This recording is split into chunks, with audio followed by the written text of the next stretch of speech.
Hello বন্ধুরা, গত ১৬ই ডিসেম্বর অনুষ্ঠিত হলো আইপিএল ২০২৬-এর নিলাম, যেখানে অস্ট্রেলিয়ান অলরাউন্ডার ক্যামেরুন গ্রিন এক বিশাল অঙ্কের টাকায় বিক্রি হলেন কেকেআরের কাছে। কিন্তু তিনি কি আইপিএলের ইতিহাসে সবচেয়ে দামি ক্রিকেটার? সেটা জানানোর জন্যই আজকের ভিডিও। এই ভিডিওতে আমরা জানবো আইপিএলের ইতিহাসে সবচেয়ে দামি ৫ ক্রিকেটার কে কে। তো এই তালিকায় ৫ নম্বরে আছেন ভেঙ্কটেশ আইয়ার, যাকে ২০২৫ সালে কলকাতা নাইট রাইডার্স কেনে ২৩,৭৫,০০,০০০ টাকায়। তালিকায় ৪ নম্বরে আছেন মিচেল স্টার্ক, যাকে কলকাতা নাইট রাইডার্স ২০২৪ সালে কেনে ২৪,৭৫,০০,০০০ টাকায়।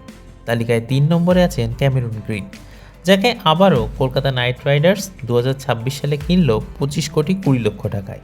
তালিকায় ২ নম্বরে আছেন শ্রেয়াস আইয়ার, যাকে ২০২৫ সালে পাঞ্জাব কিংস কেনে ২৬,৭৫,০০,০০০ টাকায়।